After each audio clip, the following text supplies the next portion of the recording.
இலவச bus pass திட்டத்தை அன்றைய முதலமைச்சர் தலைவர் கலைஞர் அவர்கள் அறிமுகப்படுத்தினார்.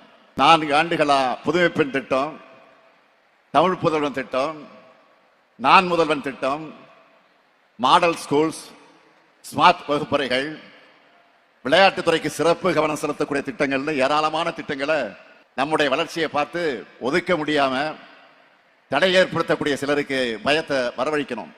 இங்கே கூடியிருக்கக்கூடிய மாணவ மாணவியரை பார்க்கும்போது எனக்கு எல்லையில்லா மகிழ்ச்சி ஏற்படுது.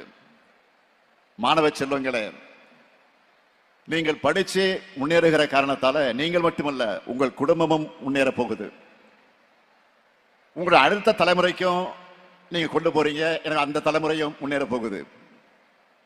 குடும்பங்கள் முன்னேறினா மாநிலங்கள் முன்னேறும், மாநிலங்கள் முன்னேறினா நாடு முன்னேறும்.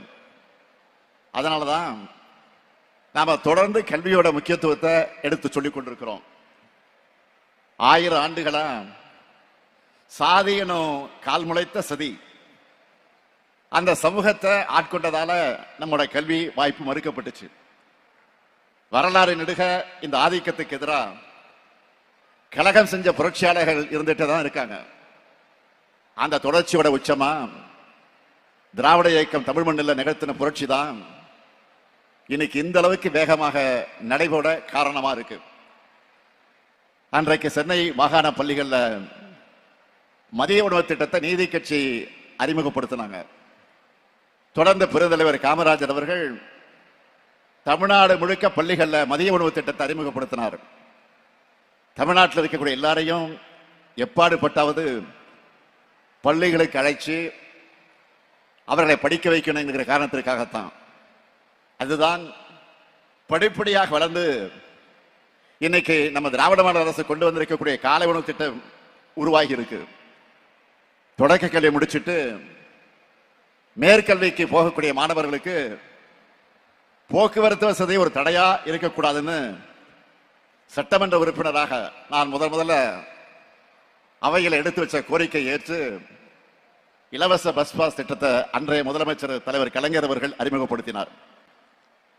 அடுத்த தலைவர் கலைஞர் கல்லூரிகளுக்கு முக்கியத்துவம் கொடுத்து கல்லூரி கல்விக்கு போக முதல் தலைமுறை பட்டதாரிகளுக்கு ஃபீஸ் இல்லைன்னு சொன்னார்.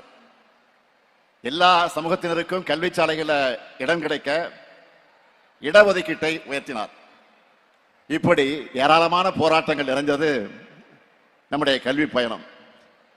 இந்த பயணத்தை அடுத்த கட்டத்தை கொண்டு போகத்தான் நம்முடைய திராவிட மாடல் அரசு 4 ஆண்டுகளா புதுமை பெண் திட்டம், தமிழ் புதல்வன் திட்டம், நான் முதல்வன் திட்டம், மாடல் ஸ்கூல்ஸ், ஸ்மார்ட் வகுப்பறைகள், விளையாட்டுத்துறைக்கு சிறப்பு கவனம் செலுத்தக்கூடிய திட்டங்கள்னு ஏராளமான திட்டங்களை கொண்டு வந்து கொண்டிருக்கிறோம்.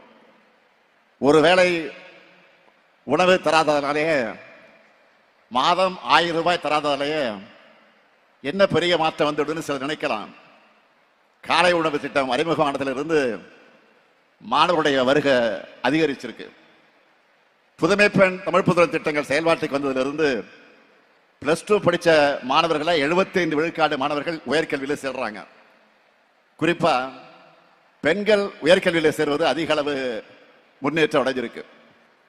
அரசு பள்ளியில் படிச்ச 1878 மாணவர்கள் கடந்த 4 ஆண்டுகள்ல முதன்மை உயர்கல்வி நிறுவனங்களுக்கு படிக்க போயிருக்காங்க.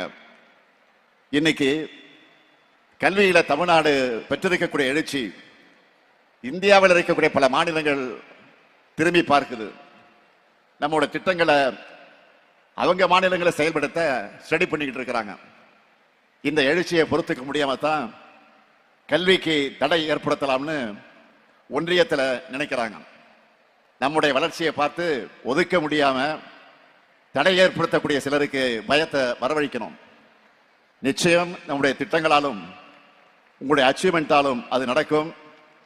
என்னுடைய இலக்கு அனைவருக்கும் கல்வி, அனைவருக்கும் உயர்தர கல்வி. கல்வி நிலையங்களுக்குள்ள எந்த காரணத்திலும் எவர் ஒருவரும் வராமல் இருக்கக்கூடாது, தடுக்கப்படக்கூடாது. மாணவர்களான உங்களுக்கு நான் சொல்லிக் கொள்வது ஒண்ணுதான், நம்ம அரசு உருவாக்கி தரக்கூடிய வாய்ப்புகள் எல்லாம் நீங்கள் பயன்படுத்திக்கிட்டு உயர உயர பறக்கணும்.